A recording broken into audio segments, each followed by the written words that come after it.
ఇక చూడరి గతంలోనేమో పట్టణాలలో దొరికేదంట డ్రగ్స్, ఇప్పుడు పల్లెటూళ్ళలో కూడా దొరుకుతుందంట. దినదినం అభివృద్ధి చెందుతుంది. మరి ఇప్పుడు దీన్ని అరికట్టాలంటే కేంద్ర ప్రభుత్వం అరికడతా, రాష్ట్ర ప్రభుత్వం అరికడతా? ఎవరి వల్ల కాదు. డ్రగ్స్ అరికట్టాలంటే తయారు చేస్తూనే ఉంటాడు, తాగుతూనే ఉంటాడు.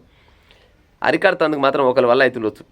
నేను అనుకున్న విషయం ఎట్లా అంటే, తల్లిదండ్రుల వల్ల ఏమన్నా ఎంతో కొంత అయితే అవుతుండొచ్చు. అన్నం తింటప్పుడు లేకపోతే ఇంట్లో వండుకున్నప్పుడు కళ్ళు దాగి వచ్చినాడు ఒక తిరిగి ఉంటాడు, సార దాగి వచ్చినాడు ఒక తిరిగి ఉంటాడు, మందు దాగి వచ్చినాడు ఒక తిరిగి ఉంటాడు. కానీ ఈ డ్రగ్స్ దాగి వచ్చినాడు మాత్రం వాడు ఎవరు మాటినాడు, వాడు ఎడవంతుడు, కింద వంతుడా, పైన వంతుడా, మొయిల పైన ఆకిట్ల పైన ఆయనకే తెలియదు.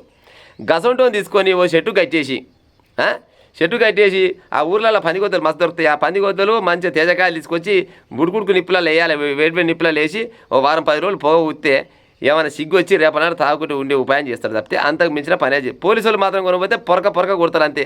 మళ్ళీ తెల్లారి వచ్చి తాగుతూనే ఉండే. కానీ వాళ్ళకి రోజు తాగుతున్న సంగతి పోలీసు వాళ్ళకి ఏమనుకుంటుంది, అయ్యమ్మ మాత్రం పక్క తెలుస్తుంది.